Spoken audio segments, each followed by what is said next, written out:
A day in the life of a drug dealer. Your phone buzzes at 5:52 a.m., 8 minutes before your alarm, and you already know it's not good news. Nobody texts you that early with good news. You stare at the ceiling for a second before you even check it, because the 4 seconds before you know something is sometimes the calmest part of your entire day. This is what a normal day actually looks like, not the version people imagine, with stacks of cash and nothing to lose. The version where every single hour carries its own separate risk, and you're the only person keeping track of all of them at once. Nobody clocks in for this job. There's no orientation, no handbook, no manager checking whether you showed up on time. There's just a phone that never fully stops, and a version of you that's had to become considerably more disciplined than most people who've never done this would ever assume. 5:52 a.m., the first message. The text is from a customer named Danny, and it says he's short again this week. Can he get one more day? You don't answer right away. Answering right away makes you look like you're sitting by the phone, and you never want anyone to think you're sitting by the phone. You get up, make coffee, and let the message sit for 11 minutes before responding. Fine, today, not tomorrow. 3 words, no punctuation, no warmth, because warmth is the first thing people take advantage of in this business. Danny's not dangerous. Danny's just late, and late has a way of becoming a habit if you let it. You learned that the hard way 2 years ago with somebody else, somebody whose name you don't say out loud anymore. You've built a whole informal system for exactly this kind of message, a mental ledger of who's been late once, who's been late 3 times, who's approaching the point where one more day stops being a reasonable request and starts being a pattern you can't afford to keep tolerating. Danny's still early in that ledger. You make a note anyway. 7:15 a.m., the inventory. You keep product in 3 separate locations, never more than a day's worth in any one place at a time. This morning, you're checking the smallest stash, tucked behind a false panel in a bedroom closet that took you a weekend and a YouTube video to build correctly.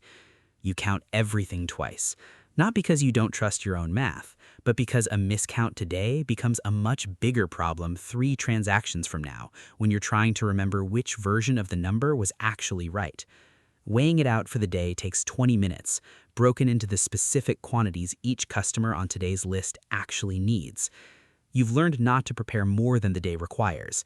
Extra product moving around is extra risk moving around, and risk doesn't care how organized you think you are. You log everything by hand first, then transfer it to the Coded Notes app later, a redundancy that saved you once already when your phone died mid-morning and you needed to remember exactly what you'd left with. Small habits like this rarely feel important in the moment they're built. They only feel important the one day they actually matter. 8:40 a.m., the drive. You never take the same route twice in a row. It sounds paranoid until the one day it isn't, and by then it's too late to start being careful. You've mapped out 6 different ways to reach your first stop, and you pick between them based on a feeling you can't fully explain to anyone who's never had to develop it. Your car is registered to a cousin who doesn't drive it, insured, inspected, nothing about it that would give an officer a reason to look twice. A broken taillight has ended careers in this line of work faster than anything a rival ever managed to do, and you check yours every single morning like it's a ritual. The radio stays off during drops. You want to hear everything around you, every car that slows down a beat too long, every person who glances at you twice. Silence isn't peaceful in this job. It's a tool. You've also learned to read a street the way other people read a room, noticing which cars belong and which ones don't, which windows have curtains that just moved, which neighbor happens to be out watering a lawn at a time of day that doesn't quite match their usual schedule. None of it is dramatic. It's just attention, sustained for hours at a time, until it stops feeling like effort and starts feeling like breathing. 9:05 a.m., the first drop. Your first stop is a regular, someone you've been serving for almost 2 years, quick and practiced in a way that barely qualifies as a conversation anymore. 30 seconds, maybe less, an exchange that looks to anyone watching from outside like 2 neighbors saying hello. This is the customer you actually like, not because he pays on time, though he does, but because he never wastes your time with small talk you don't have room for. Some people want this to feel like a relationship. You want it to feel like nothing happened at all. You're back in the car before the light at the end of the block even changes. 9 minutes total, door to door, and you're already thinking about the next stop before this one's fully behind you. 10:20 a.m. The problem customer. Your second stop isn't as clean. This customer, a guy named Marcus, wants to talk, wants advice, wants you to be something more than the person who sells him what he's asking for. You've learned to be polite and brief because rudeness creates resentment, and resentment eventually turns into somebody talking to the wrong person about the wrong thing. Marcus mentions almost casually that a friend of his got picked up last week 2 towns over. You don't react visibly, but internally you're already running through everyone you know who might be connected to that name, checking whether it touches anything close to you. It doesn't, as far as you can tell, but as far as you can tell is a phrase you've learned to never fully trust, because the moment you stop double-checking it is usually the moment it stops being true. You end the visit a little faster than usual, not rudely, just efficiently, the kind of exit that leaves Marcus feeling like the conversation ran its natural course, rather than like you cut it short on purpose. Reading a room accurately and leaving it before anyone notices you've read it is its own specific skill nobody teaches you directly. You just get better at it, one slightly uncomfortable visit at a time. 11:45 a.m. The supplier call. Your supplier calls instead of texting, which never means anything good. You step outside, away from anyone who might overhear even half of a conversation that sounds like nothing to anyone but you. He tells you the price is going up starting next week, some disruption further up the chain that he doesn't explain and you don't ask about. You do the math in your head while he's still talking, recalculating your entire week's margin in real time without him ever knowing you're doing it. This is the part of the job nobody outside it ever imagines. It's not a shootout or a chase. It's a supply chain problem, the exact same kind of conversation happening in offices everywhere, except the stakes if this particular vendor relationship falls apart look nothing like a supply chain problem anywhere else. You hang up and stand outside for another minute before going back in, running the new numbers against every customer on your list, figuring out who absorbs the increase and who you can't realistically pass it on to without losing them entirely. It's the same math a small business owner runs constantly, minus the part where a bad decision costs you considerably more than a lost customer. 1 p.m. Lunch that isn't really lunch. You eat in your car in a parking lot you rotate between, never the same one 2 days running. This isn't paranoia for its own sake. It's the accumulated habit of 100 small decisions that, added together, are the entire reason you're still doing this instead of sitting somewhere explaining yourself to a detective. You scroll through your phone while you eat, not social media, just your own coded notes app, tracking who owes what, who's due when, who's been acting different lately in a way that might mean something or might mean nothing. Half of this job is bookkeeping nobody would ever guess exists behind it. A car pulls into the lot and parks 2 spaces down, and your entire body goes still for exactly the amount of time it takes to confirm it's just someone eating a sandwich on their own lunch break.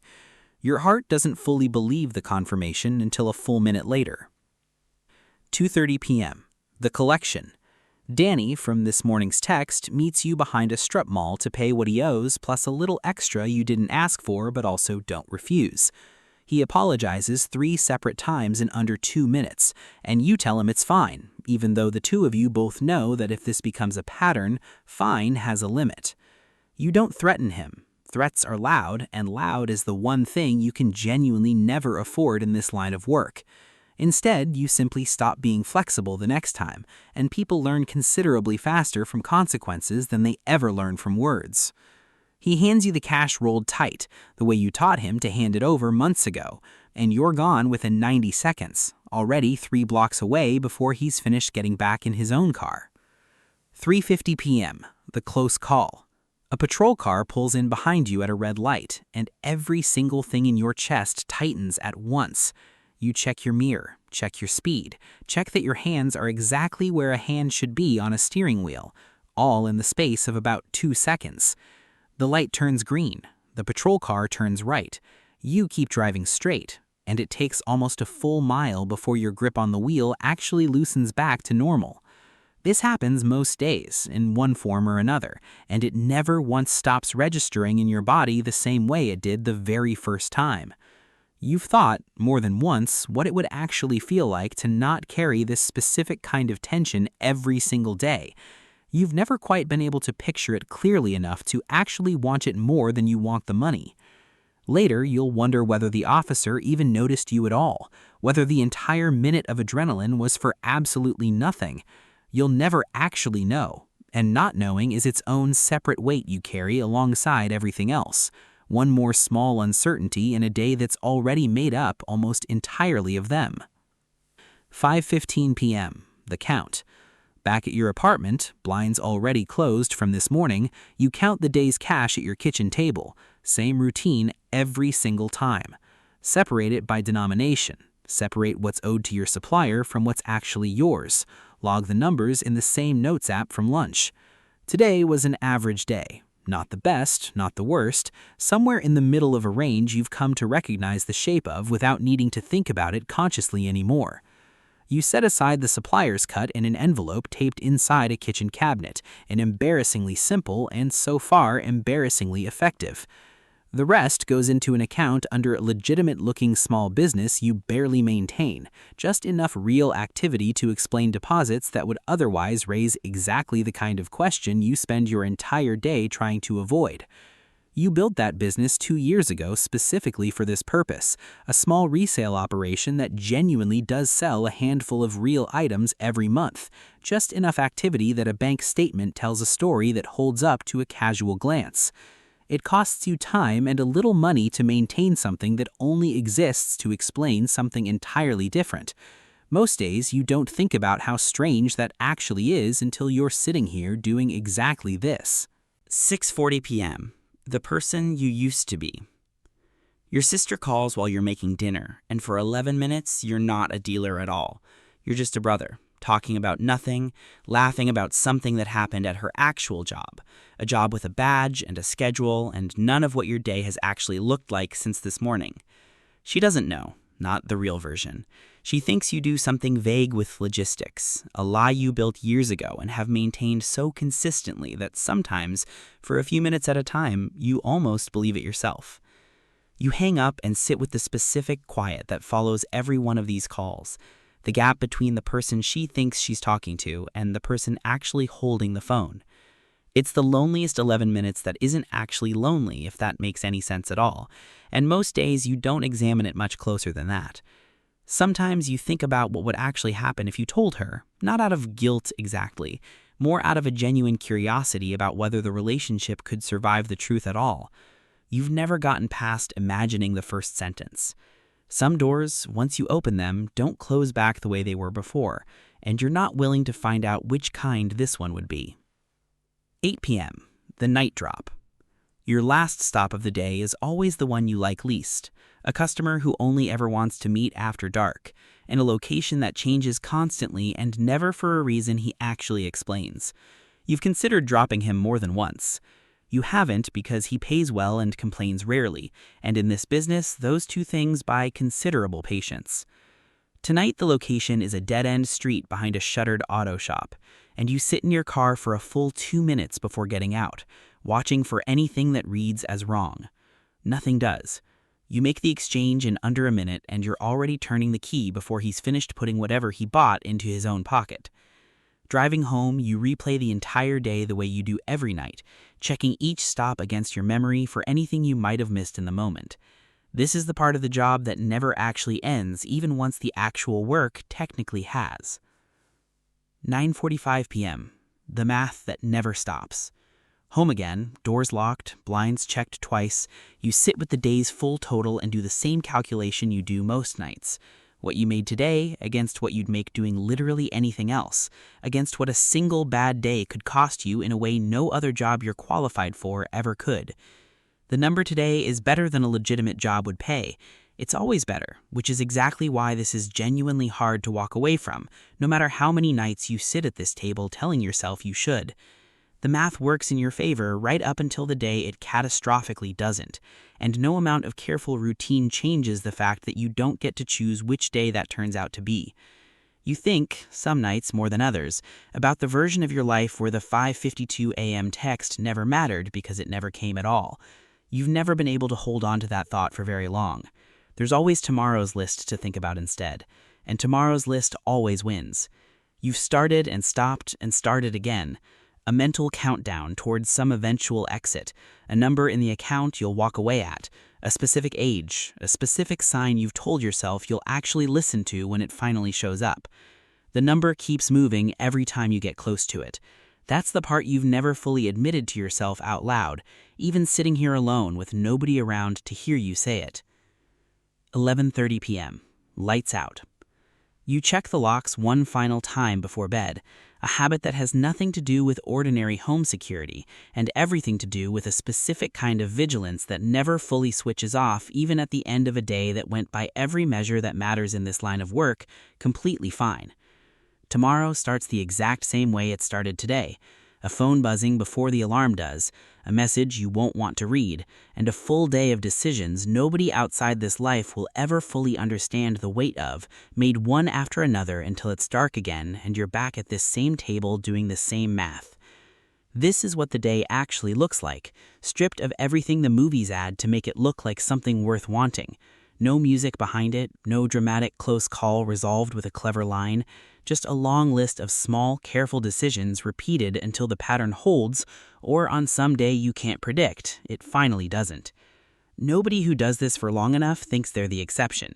They just think today isn't the day it catches up, and most days they're right up until the specific one where being right stops being something you get to count on anymore.